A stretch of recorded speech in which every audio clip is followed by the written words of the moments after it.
Good evening, everyone. You're listening to Red Pill 78. I am the Corruption Detector, and this is your Red Pill News. Thank you, everyone, for the well wishes. I am feeling a little bit better, still on the mend, but not 100%. Hopefully, by the end of the day, maybe tomorrow, I should be back to 100%. Well, it's happened. Mueller Day has arrived, and of course, the president has been completely exonerated. At the time of recording this, the Mueller report has only just been released. We will be taking a look at the actual report itself later in the video, but for right now, I want to take a look at some pretty awesome tweets on the president's timeline. President Trump has been on fire for the last 24 hours, putting out some really amazing things that we already know, but things that it's important for the rest of the world to get their eyeballs on. So, first of all, just last night, President Trump had said, "Wow, FBI made 11 payments to fake dossiers, discredited author, Trump hater Christopher Steele. OWN and Judicial Watch are tagged. The witch hunt has been a total fraud on your president and the American people. It was brought to you by dirty cops, crooked Hillary, and the DNC." Guys, I want to ask you a question. What are you doing when you install antivirus software on your computer or a smoke detector in your home or you sign a prenup before you get married? Well, you're preparing. The best way to prepare is with My Patriot Supply. I trust them and use them, and I think you should too. A 2-week food kit gets you started. They're available now for a special price of only $75 when you go to my special website, preparewithredpill78.com. These kits from My Patriot Supply include breakfast, lunch, dinner, and they last up to 25 years in storage. Order now so you're prepared. Go to preparewithredpill78.com. That's preparewithredpill78.com. Now, Politico has realized that their time is up, and it's time to start reporting on the real news. And following up on President Trump's tweet, the post-Mueller report is likely to target Russia dossier author Christopher Steele. The frenzied anticipation around Special Counsel Robert Mueller's full report has overshadowed another Justice Department report on the Russia probe that could land as soon as next month, and which will likely take direct aim at the former British spy behind an infamous dossier on President Donald Trump's ties to Russia. Or lack thereof. For the past year, the Justice Department Inspector General Michael Horowitz has been examining the FBI's efforts to surveil a one-time Trump campaign advisor based in part on information from Christopher Steele, a former British MI6 agent who had worked with the Bureau as a confidential source since 2010. Several people interviewed by the Inspector General's office over the past year tell Politico that Horowitz's team has been intensely focused on gauging Steele's credibility as a source for the Bureau.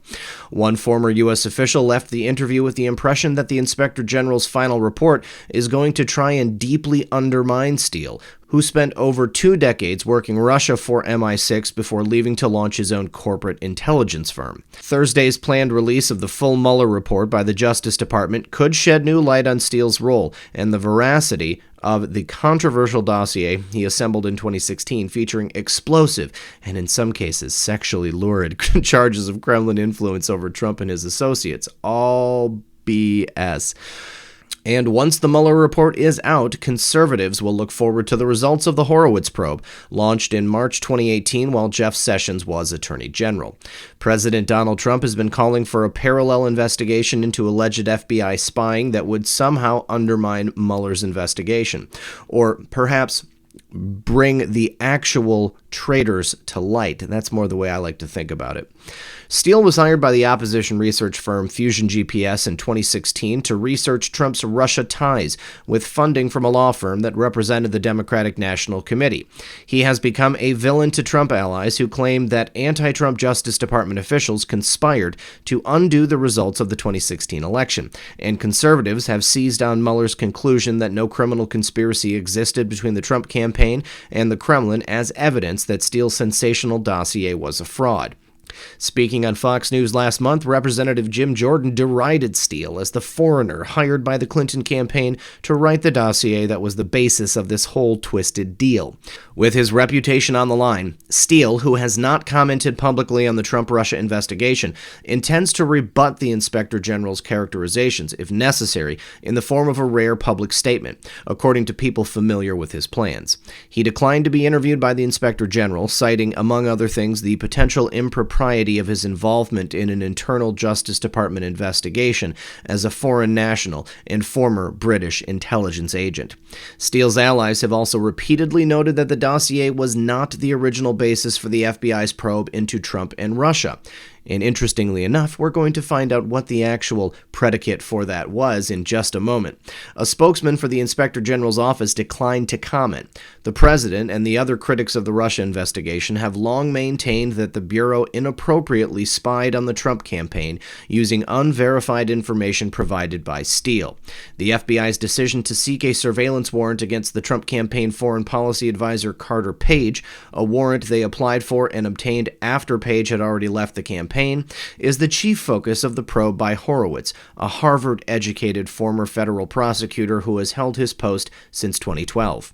Attorney General Bill Barr poured gasoline on those complaints last week, telling lawmakers that he believes spying did occur on the campaign in 2016. He also said that Horowitz's report will be complete in probably May or June, I am told, and confirmed that he is conducting his own review parallel to the Inspector General of the FBI's conduct in 2016. Trump has since seized upon Barr's comments as evidence that the FBI acted improperly in 2016, even though Barr did not claim that the surveillance approved and renewed by several federal judges had violated any laws. These were crimes committed by Crooked Hillary, the DNC, dirty cops, and others, Trump tweeted on Monday. Investigate the investigators. Representative Eric Swalwell, a member of the House Intelligence and Judiciary Committees, dismissed the attacks on Steele, saying it would have concerned him more if the FBI did nothing with the information Steele gave them. Knowing everything the FBI knew as the Russians were interfering in the election, Swalwell said, I would rather see then, out of abundance of caution, open an investigation and follow concerning leads that lead to just say, well, this is probably nothing. I would want accountability if they didn't do that, he added. The campaign advisor at the center of it all, Carter Page, had been on the FBI's radar since 2013, when he interacted with undercover Russian intelligence agents in New York City. A trip to Moscow in the summer of 2016 further aroused the Bureau's suspicions about him, according to the Foreign Intelligence Surveillance Act warrant the FBI submitted in October 2016, allowing the Bureau to intercept his electronic communications. Steele began providing the FBI with information about Trump's alleged ties to Russia in 2016, but his relationship with the Bureau began with soccer, a subject that has become an unexpected focus of the Inspector General's probe.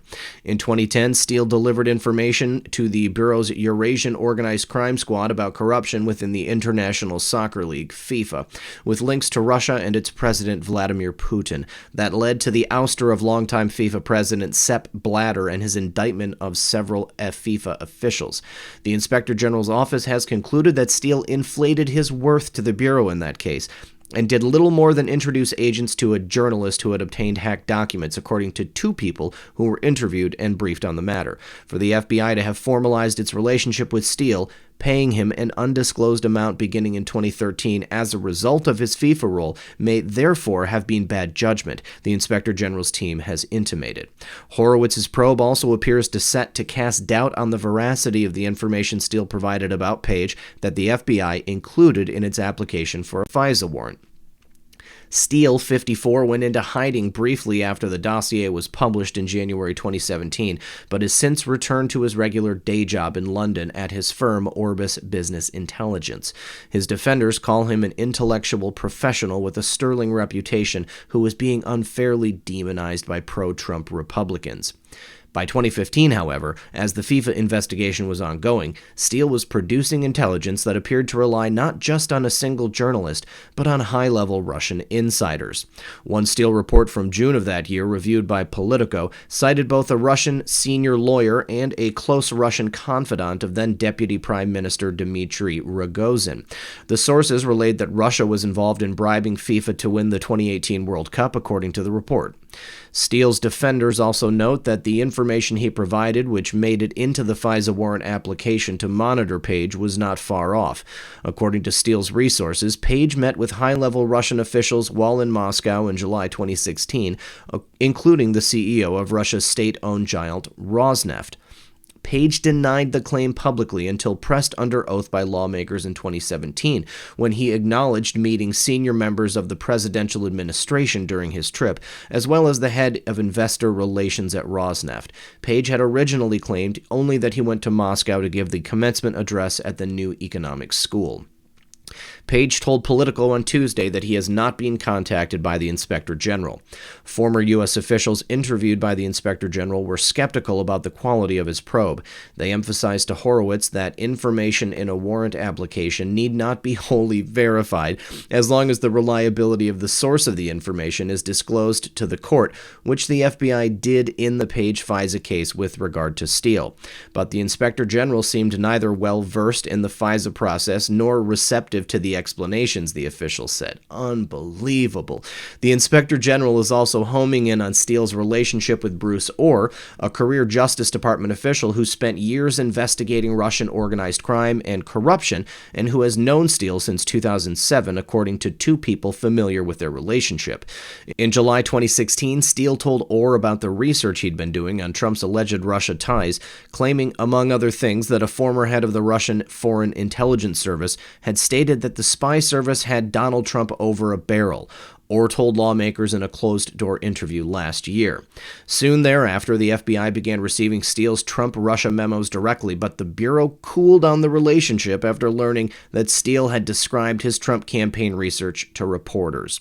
Two sources familiar with Steele's actions insist that his research technically belonged to his clients, Fusion GPS and the Democratic National Committee, not to the FBI, so he had no obligation to keep it secret. Still, the Inspector General is apparently irked by Orr's decision to maintain contact with Steele after the Bureau temporarily cut ties with the British operative in October 2016. Orr told Congress that he felt it would be irresponsible not to hear Steele out. He also helped Steele connect with the special counsel's office once it was up and running in May 2017, according to a person familiar with the matter. When I receive information from Chris Steele, I'm not going to sit on it, Orr told lawmakers. I've got to give it to the FBI. So now looking back through this article, I think it's real funny how Politico does everything they can to throw shade on everything that's going on President Trump, on the people looking into the reliability of Steele, onto the Inspector General. It's unbelievable to me that they would say that the Inspector General is not versed in the law when it's his job to investigate and uphold information related to the law when it comes down to it. So Politico is still a Democratic rag, but they are reporting on the fact that Steele is about to get his behind nailed to the wall, and you gotta love that. 15 hours ago, President Trump tweeting out that a poll shows that the media failed to gaslight the public about the Trump campaign spying. They did not win. Follows that up with the greatest political hoax of all time. Crimes were committed by crooked, dirty cops and DNC and the Democrats. Presidential harassment. Then President Trump puts out some excellent information from Judicial Watch. Judicial Watch had one of their FOIA lawsuits against the DOJ, and it's related to Christopher Steele and his private firm, Orbis Business Intelligence. Tom Fitton had a lot to say about the recent uncovering of emails that Judicial Watch received through a FOIA request, which clearly show that there was classified material going back and forth from Hillary Clinton using her private email server in the bathroom of her Chappaquiddick home. I believe that's where it was. I apologize. First, we're going to look at this clip from Hannity, but Judicial Watch stated here that on Hannity, Sean Hannity discussed some key findings from Judicial Watch in regards to the Clinton cover-up. We are finding out even more devastating information about how the deep state protected Hillary Clinton before turning their forces against real Donald Trump. Let's go ahead and listen to Sean Hannity here. Because of Judicial Watch, Tom Fitton will join us later. We are finding out even more devastating information about how the deep state protected Hillary Clinton before turning their forces against Donald Trump. This is also a huge development just out today. and we're going to break it down for you. The Freedom of Information Act request by Judicial Watch from 2016, well, today bore fruit. It forced the release of 422 pages of FBI documents surrounding Platte River Network. Platte River Networks was one of Hillary Clinton's private agencies that she was using to administer her emails, and they're the ones that were directly talking about the Clinton cover-up operation. And directly from Judicial Watch in relation to Platte River and the cover-up. Judicial Watch uncovers the cover-up discussions in the latest production of Clinton email documents. Judicial Watch announced today, this was on April 8th, that it uncovered 422 pages of FBI documents showing evidence of cover-up discussions related to the Clinton email system within Platte River Networks, one of the vendors who managed the Clinton email system. The documents also show Intelligence Community Inspector General Charles McCullough forwarding concerns about classified information in former Secretary of State Hillary Clinton's emails. The new documents uncovered by Judicial Watch also contain Clinton's 2009 classified information non-disclosure agreement bearing her signature. An October 2016 Judicial Watch Freedom of Information Act lawsuit forced the release of new FBI documents. Judicial Watch lawsuit filed under the Justice Department failed to comply with the July 7, 2016 FOIA request seeking any forms pursuant to the Federal Bureau of Investigation's investigation into former Secretary of State Hillary Clinton's use of a private email server, all records or communications between anyone regarding this investigation, and all records related to any meeting between Attorney General Lynch and former President Clinton on June 27, 2016.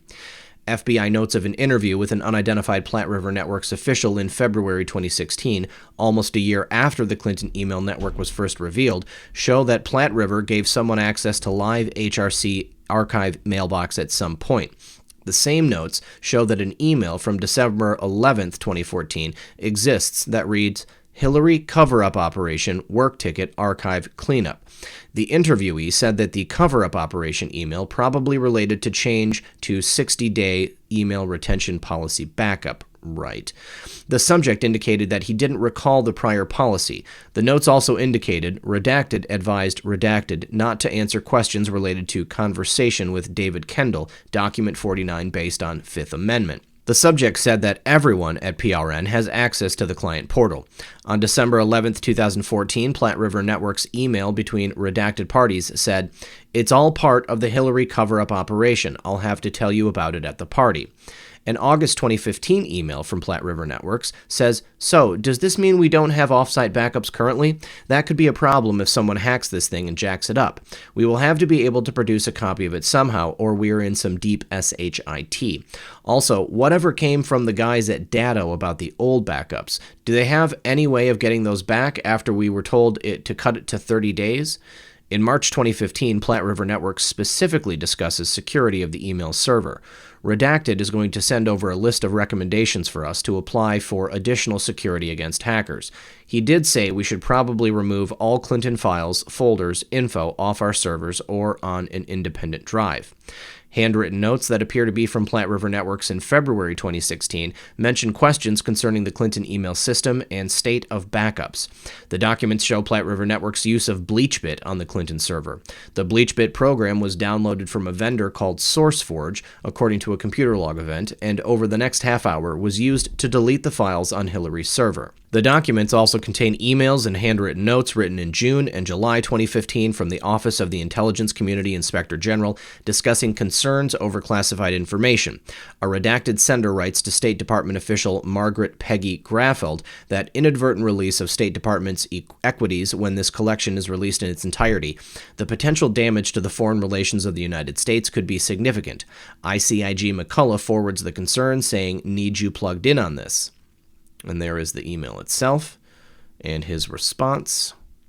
In an August 2015 classified memo prepared by the FBI Counterintelligence Division regarding the findings of the ICIG with respect to Hillary's email server, the FBI noted that the ICIG had found in a sampling of only 40 of Hillary's 30,000 emails, 4 classified emails were found. A subsequent letter sent by Senator Richard Burr to ODNI Clapper regarding the sample of Clinton's emails noted that they were all classified at the secret level. In an August 2015 internal FBI memo, the FBI notes that Hillary Clinton had signed a June 28, 2011 official correspondence advising all State Department employees that, due to recent targeting of personal email accounts by online adversaries, State Department employees should avoid conducting official department business from their personal email accounts.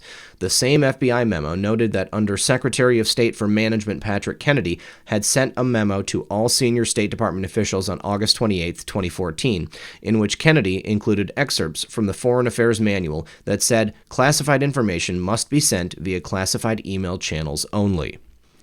On October 15, 2012, Clinton's IT technician Brian Pagliano sent to Bill Clinton's aide Justin Cooper a bill indicating that on July 28 through 29, 2012, Pagliano had to address the issue of mailbox corruption of Hillary Clinton's email server, spending a total of 5.5 hours on the program. Other invoices show that he had to fix corruption in Justin Cooper's mailbox, have a conference call with security team, blocked spammer SMTP address for Viagra message, investigation and cleanup virus from BlackBerry profile, and multiple brute force attacks against Hillary Clinton's server, requiring him to reset password. The documents show that Pagliano was paid $40,337.86 over 4 years by the Clinton Executive Service Corp. In a 2016 deposition and a separate Judicial Watch lawsuit, Pagliano repeatedly invoked his Fifth Amendment right to not answer questions regarding IT support he provided to the Clinton email system. November 2012, classified emails from Jake Sullivan, Clinton's top former policy advisor, discuss a report of arrests, possible Benghazi connection with her. So, based on all of this information gathered by Judicial Watch and now disseminated and shared by the president, it's very obvious that there was massive, deliberate intent to obscure and cover up all of the information regarding to Hillary Clinton's private email server and her transmission of classified materials throughout it, not only through people employed by her privately, but by many people in the government, at the State Department, at the FBI, at the DOJ.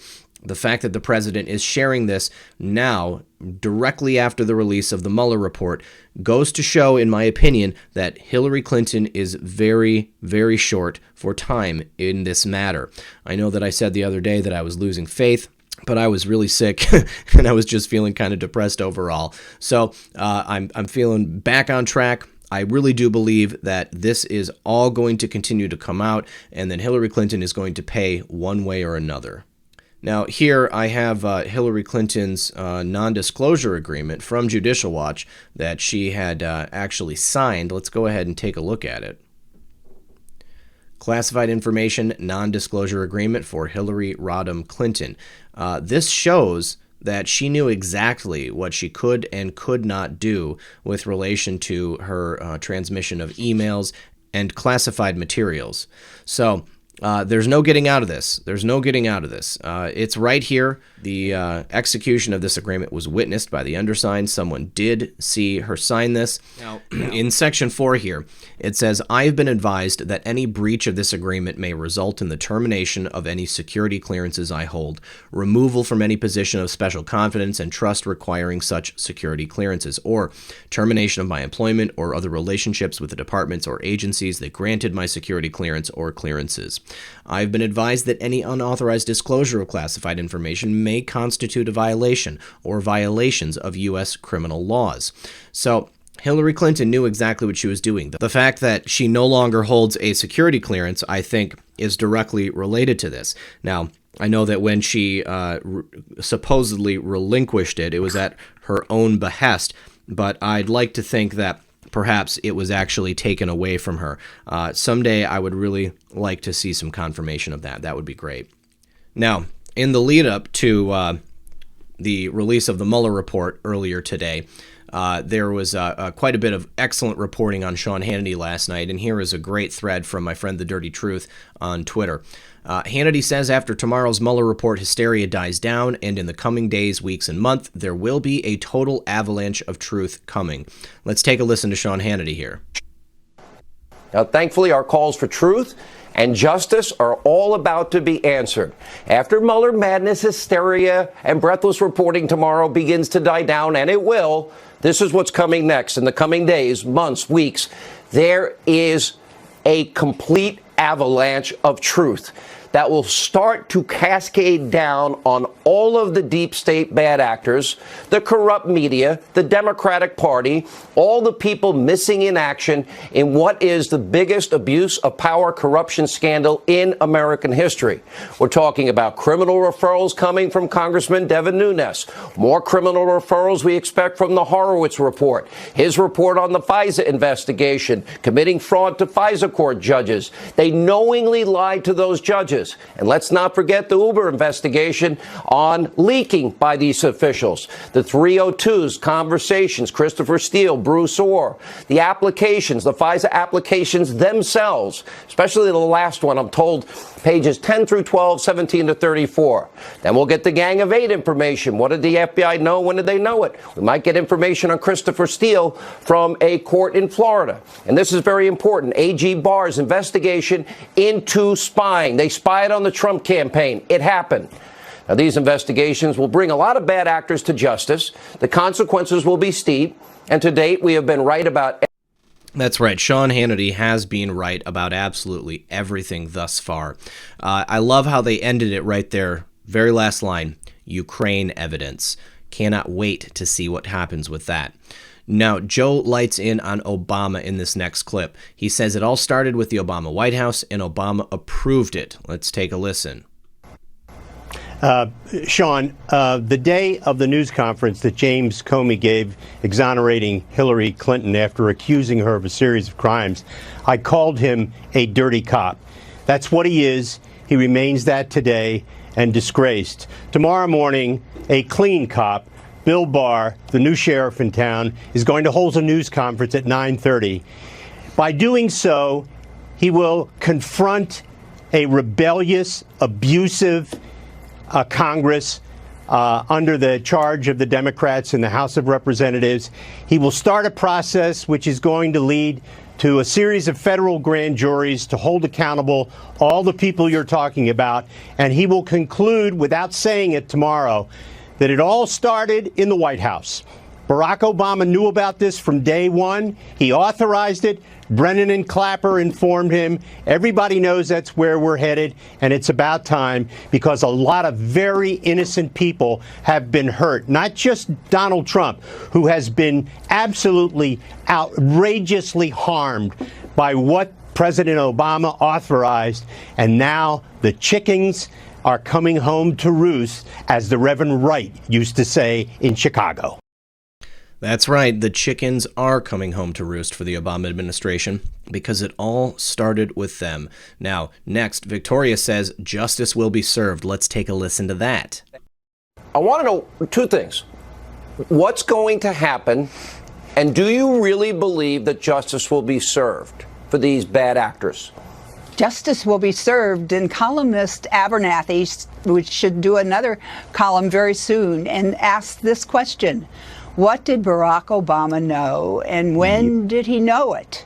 How many meetings were there at the White House about this Russian investigation? We know there was one on January 5th with Obama, Vice President Biden, Sally Yates, and James Comey, and that they discussed the Russian investigation because later Susan Rice tried to cover it up 2 weeks later and said, oh, we had this meeting, but we all agreed that we would do everything by the book.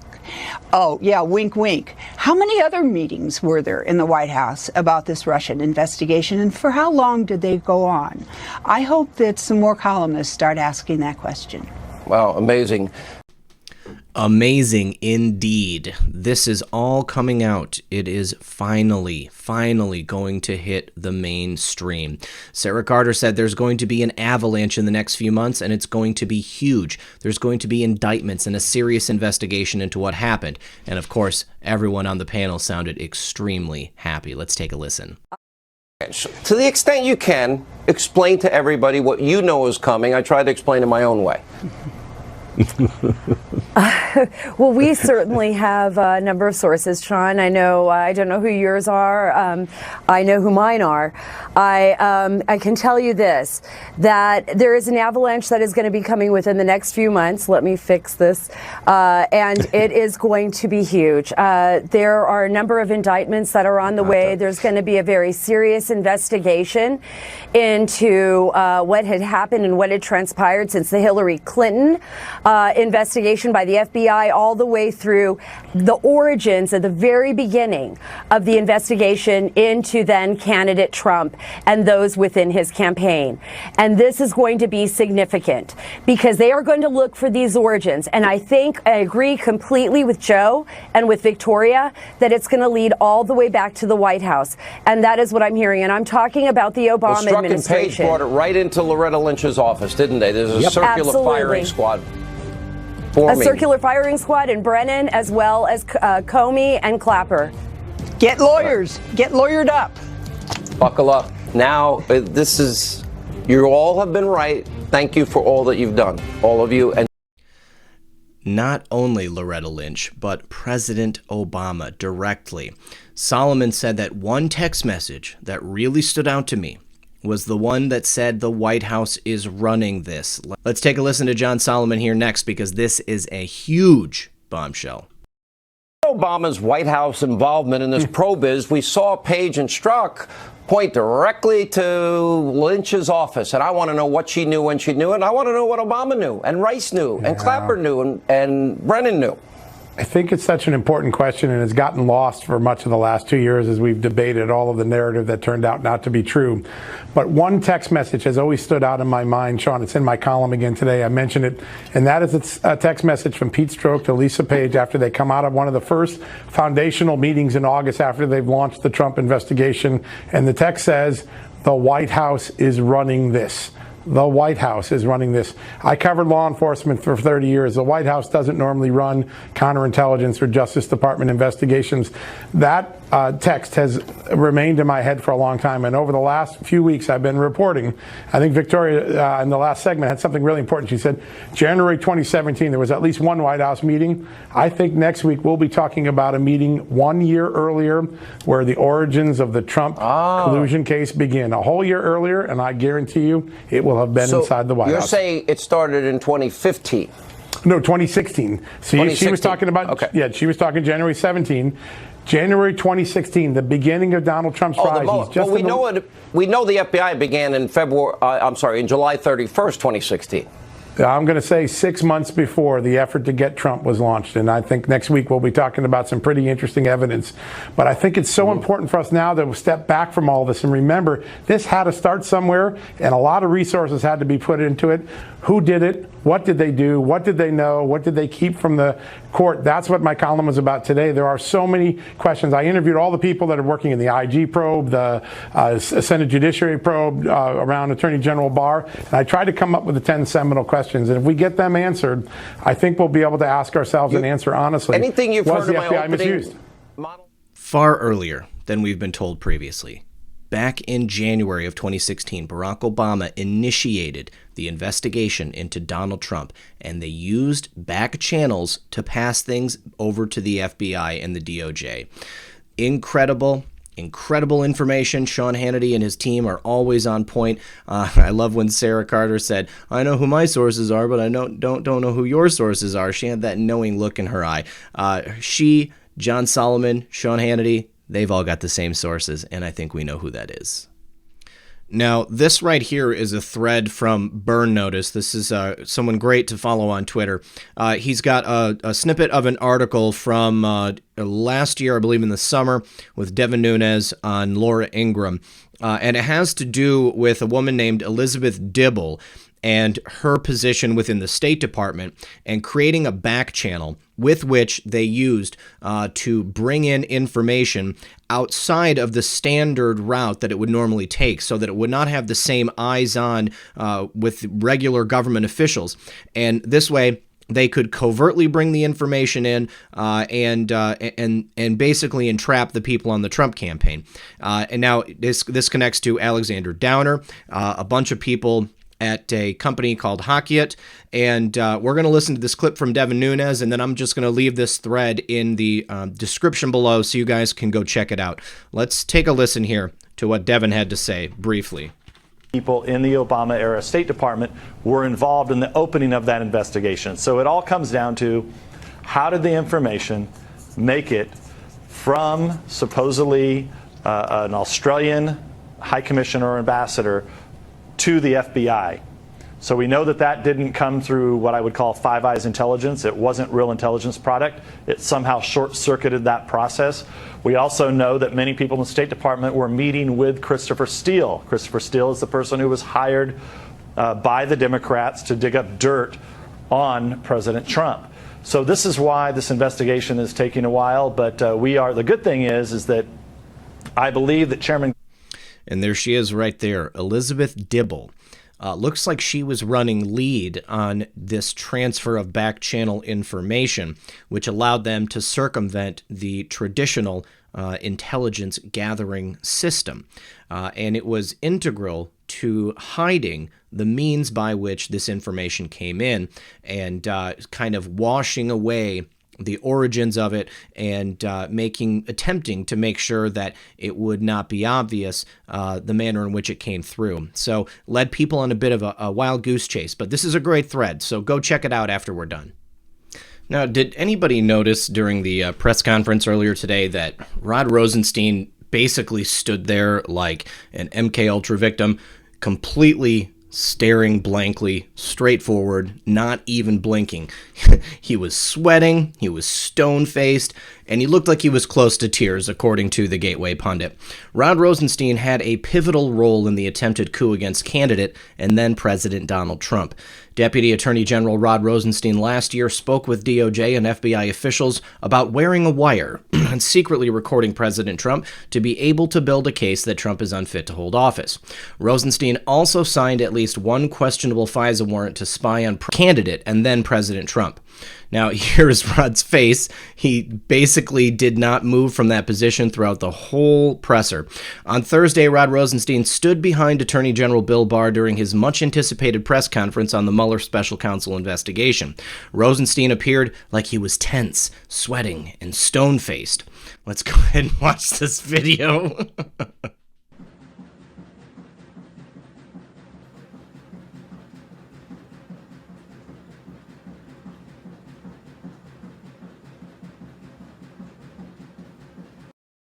Sounds like whoever took that video was doing some laundry in the background. Yo, my mans, you okay? If this was a courtroom trial, the jury would find him guilty. But again, the special counsel's report did not find any evidence that members of the Trump campaign or anyone associated with the campaign conspired or coordinated with the Russian government in these hacking operations. In other words, there was no evidence of the Trump campaign collusion with the Russian government's hacking. So that's the bottom line. After nearly 2 years of investigation, thousands of subpoenas, hundreds of warrants, and witness interviews, the special counsel confirmed that the Russian government sponsored efforts to illegally interfere with the 2016 presidential election, but did not find that the Trump campaign or other Americans colluded in those efforts. After finding no underlying collusion with Russia, the special counsel's report goes on to consider whether certain actions of the president could amount to obstruction of the special counsel's investigation. After carefully reviewing the facts and legal theories outlined in the report, and in consultation with the Office of Legal Counsel and other department lawyers, the Deputy Attorney General and I concluded that the evidence developed by the special counsel is not sufficient to establish that the president committed an obstruction of justice offense. President Trump faced an unprecedented situation. As he entered into office and sought to perform his responsibilities as president, federal agents and prosecutors were scrutinizing his conduct before and after taking office and the conduct of some of his associates. At the same time, there was relentless speculation in the news media about the president's personal culpability. Yet, as he said from the beginning, there was, in fact, no collusion. Never was there any collusion. Never was there even any question of collusion when it comes to the people actually watching what's really going on in the world. I love the fact that Attorney General Bill Barr had DAG Rod Rosenstein right there with him on stage. We had essentially Rod Rosenstein controlling the entire special counsel investigation for the duration. So it delegitimizes any attacks from the left, from them having anything to say that this is purely a political piece of theater from Bill Barr. I think I saw that someone from CNN or perhaps MSNBC earlier mentioned that this was at best a political ad for the president that Bill Barr had just delivered. Well, Bill Barr was very thorough in going through his description of everything in this press conference, showing that there was never even any intent for the Trump campaign to collude with Russia. It was never even an issue. And he mentioned specifically that the political opponents of the president brought this investigation to bear and attempted to use it to ensnare him. So I really believe that Bill Barr is going to be bringing an avalanche of crap down on the heads of the Obama administration and everybody within it that did this dirty deed against our president. And just to follow up on that note that there was no collusion, no obstruction, as the president has always maintained, from my friend Methods on Twitter, Donald Trump had something to say about the report in the wake of its release. Let's take a listen to the president and his brief comments. That sounds like a promise to me. You notice how he looked directly into the camera when he stated that. This has to be gotten to the bottom of, all right? Now, we are getting to the bottom of it as we speak. And I know that it's taken a long time, guys, but it's happening. We are going to see justice, and we must not ever see this happen to another head of state again in the United States. No president ever again in the future should be treated in this way, nor be allowed to have such a hoax perpetrated on them by the opposition political party and their media arm, the fake news media. All right, now, as promised, we have the actual Mueller report here directly from the Department of Justice. Report on the investigation into Russian interference in the 2016 presidential election. Now, the first thing I notice is that it says Volume 1 of 2. There's only one document here, if I'm not mistaken. But let's take a look at the table of contents together. Let's see what kind of interesting tidbits they have. So, introduction to Volume 1, executive summary of Volume 1, the investigation, Russian active measures, social media campaign, the IRA targets of the U.S. elections, U.S. operations involving political rallies, targeting and recruitment of U.S. persons, interactions and contacts with the Trump campaign. Then Section 3 is Russian hacking and the dumping operations. This is to do with the DCC and the DNC networks.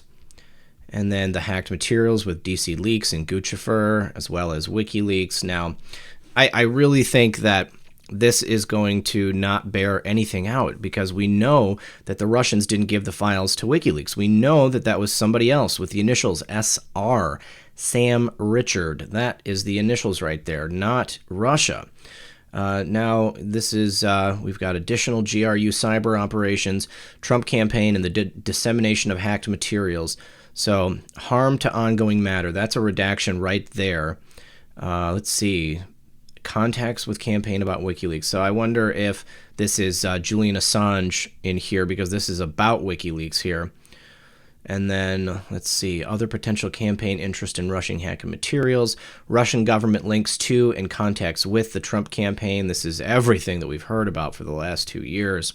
George Papadopoulos, Carter Page, Dimitri Simes in the Center for National Interest, the meeting at Trump Tower, events at the Republican National Convention, post-convention contact with Kislyak, Paul Manafort, contacts during Paul Manafort's time with the Trump campaign, post-election and transition period contacts, Eric Prince, Jared Kushner, prosecution and declination decisions, Russian hacking and dumping operation, charging decision as to harm to ongoing matter. So this is, again, perhaps Julian Assange. At least someone else is being charged, but we maybe haven't heard about it yet. Personal privacy, so that would be somebody that has not been charged but was questioned. Campaign finance, application to WikiLeaks, questions over, harm to ongoing matter, personal privacy, harm to ongoing matter. Okay, so each one of these, I'm saying this has got to be Julian Assange, because he's been charged and then somebody else was questioned but was not charged. That's probably going to end up coming out at some point. All right, so here in the executive summary right here, Russian social media campaign, we've got harm to ongoing matter. So I think that this has to do with those Russians that were charged but are still at large, because of course they're never going to come back to the United States. This section right here, I imagine, has to do with Julian Assange, because it says someone forecast to senior campaign officials that WikiLeaks would release information damaging to candidate Clinton. So that has to be Julian Assange. Just like to say that this is an exhaustive report, and if there was any improprieties on behalf of President Trump, then President Trump would have been found out, and it would be included in this report. Okay, and I believe that this right here is when this particular group, which was run by the IRA, reached out to an American person attempting to do some type of recruiting or get them to take part in whatever it is that they had going on. Okay, GRU targets the Clinton campaign. 2 military units of the GRU carried out the computer intrusions into the Clinton campaign, DNC and DCC. Okay, so Unit 2615 used some technique to learn about probably the security features of different Democratic websites, including Democrats.org, HillaryClinton.com, DNC.org, and DCCC.org. And then supposedly they injected malware and got access to those DNC and DCCC accounts and computer systems. This is how we figured it out, but of course they'll never tell us. And then the saga probably of the dissemination of the materials through DC leaks and Guccifer 2.0. Okay, so this is an interesting section here. WikiLeaks' first contact with Guccifer 2 and DC leaks. So it says that after the initial release of information, DC Leaks sent a direct message to WikiLeaks noting, "You announced your organization was preparing to publish more Hillary's emails. We are ready to support you. We have some sensitive information too, in particular her financial documents. Let's do it together. What do you think about publishing our info at the same moment? Thank you." Then a redacted investigative technique. And then around the same time, WikiLeaks initiated communications with the GRU persona Guccifer 2 shortly after it was used to release documents stolen from the DNC. On June 22, 2016, 7 days after Guccifer 2's first release of stolen DNC documents, WikiLeaks used Twitter's direct message function to contact the Guccifer 2.0 Twitter account and suggest that Guccifer 2.0 send any new material stolen from the DNC here for us to review, and it will have a much higher impact than what you are doing. On July 6, 2016, WikiLeaks again contacted Guccifer 2 through Twitter's private messaging function, writing, "If you have anything Hillary related, we want it in the next 2 days, preferable, because the DNC is approaching and she will solidify Bernie supporters behind her after." The Guccifer 2 persona responded, "Okay, I see." WikiLeaks also explained, "We think Trump has only a 25% chance of winning against Hillary, so conflict between Hillary and Bernie is interesting." Now, in this next section, both the GRU and WikiLeaks sought to hide their communications, which has limited the office's ability to collect all of the communications between them. Thus, although it is clear that the stolen DNC and Podesta documents were transferred from GRU to WikiLeaks, and then its redacted investigation technique, but, in my opinion, it clearly says, we have no proof. We do not have any messages, due to the fact that they say that the messages right here sought to hide their communications, and it has limited the office's ability to collect all of the communications. Well, they don't have it. This is pure speculation. They have no evidence to show that the Podesta emails were transferred in that way. The office was able to identify when the GRU transferred some of the stolen documents to WikiLeaks through online archives set up by the GRU. Assange had access to the internet from the Ecuadorian embassy in London. Now, right here, the office cannot rule out that stolen documents were transferred to WikiLeaks through intermediaries who visited during the summer of 2016. For example, public reporting identified Andrew Mueller Magoon as WikiLeaks associate who may have assisted with the transfer of these stolen documents to WikiLeaks. Again, speculation. They have no evidence of the Podesta emails going to WikiLeaks through anyone. Okay, now they actually do talk about Seth Rich. Beginning in the summer of 2016, Assange and WikiLeaks made a number of statements about Seth Rich, a former DNC staff member who was killed in July 2016. The statements about Rich implied falsely that he had been the source of the stolen DNC emails. Now, how do they know that's false? On October 9th, 2016, the WikiLeaks Twitter account posted, "Announce, WikiLeaks has decided to issue a U.S. $20,000 reward for information leading to conviction for the murder of DNC staffer Seth Rich." Likewise, on August 25th, 2016, Assange was asked in an interview, "Why are you so interested in Seth Rich's killer?" And he responded, "We are very interested in anything that might be a threat to alleged WikiLeaks sources." The interviewer responded to Assange's statement by commenting, "I know you don't want to reveal your source, but it certainly sounds like you're suggesting a man who leaked information to WikiLeaks was then murdered." Assange replied, if there's someone who's potentially connected to our publication and that person has been murdered in suspicious circumstances, it doesn't necessarily mean that the two are connected, but it is a very serious matter. That type of allegation is very serious, and it's taken very seriously by us. Now, of course, I believe that Assange was trying to link Seth Rich and WikiLeaks using this statement. After the U.S. intelligence community publicly announced its assessment that Russia was behind the hacking operation, Assange continued to deny that the Clinton materials released by WikiLeaks had come from Russian hacking. According to media sources, Assange told a U.S. congressman that the DNC hack was an inside job and purported to have physical proof that Russians did not give materials to Assange.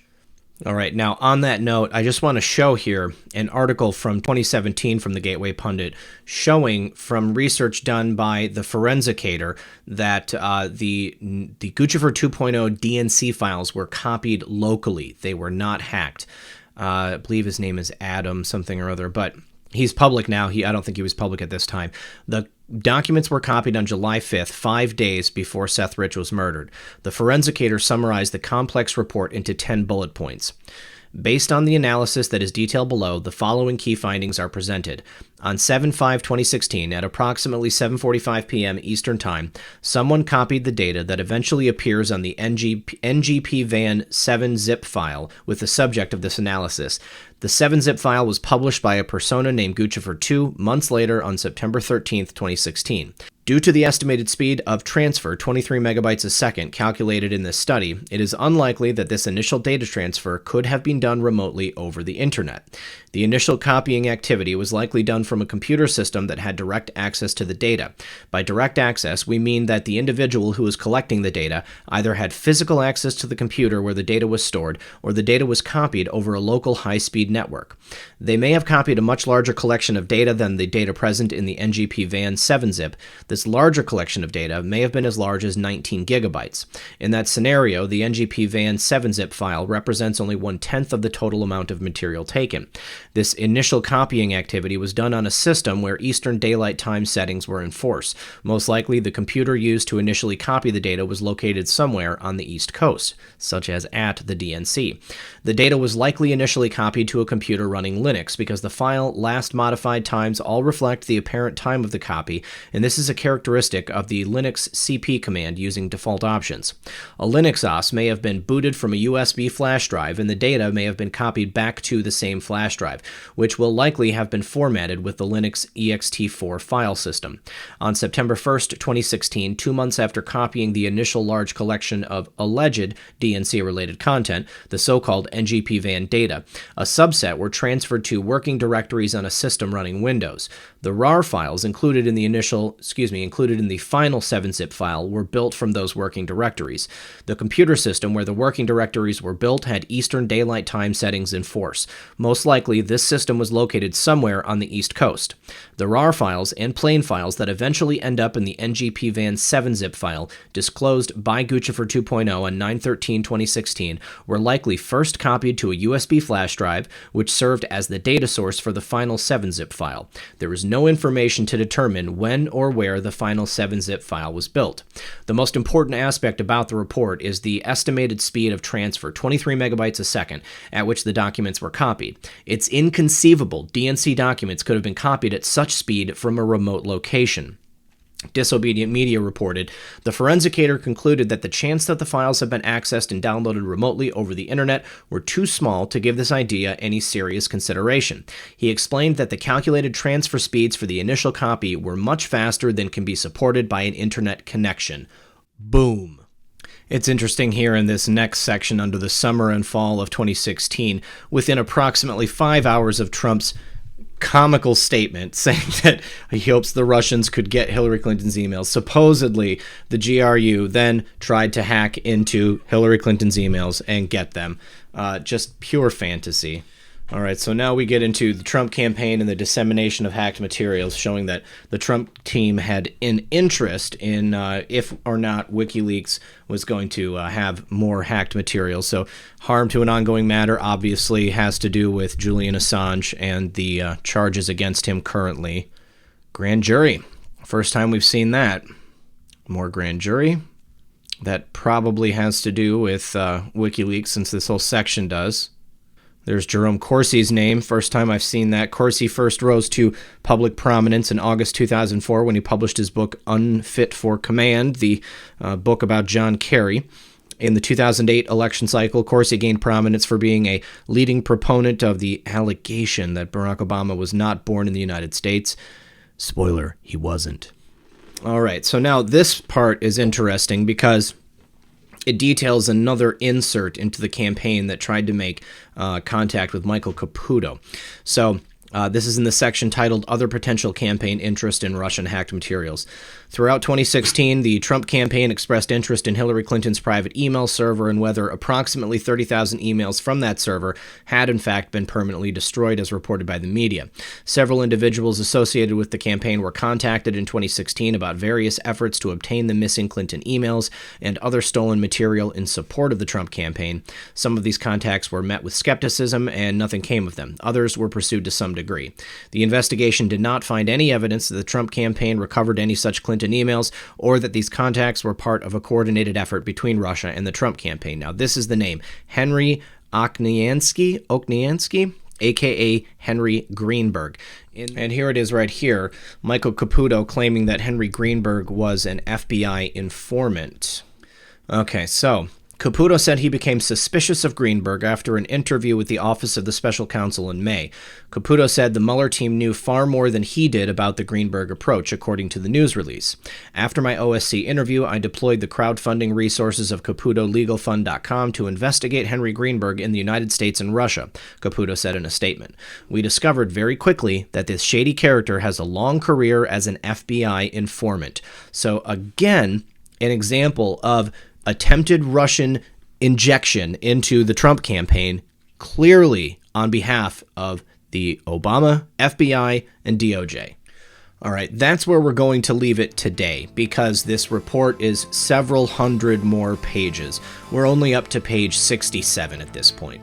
I'm going to continue to read through this. I'm going to see what interesting information I can pull out and continue to report to you guys. If you guys read through this and you find anything that you think is of note, by all means, get a hold of me on Twitter at redpill78. You can also email me in the description below. It's redpill78@protonmail.com.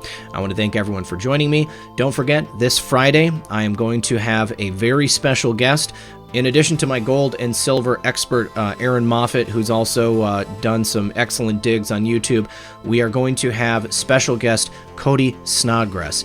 Cody is a former Black Ops operator, and he has experience dealing with some of the biggest scandals of the Clinton administration and beyond. So don't miss that.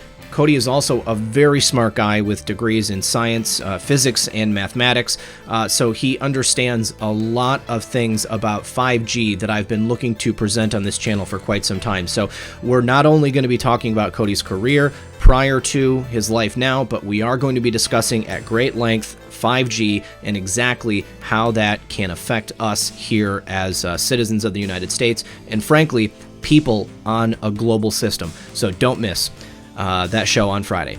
All right, everyone, I want to thank you for joining me. As always, this has been Red Pill 78. I am the Corruption Detector, and this was your Red Pilled News. Good luck, everyone, and God bless.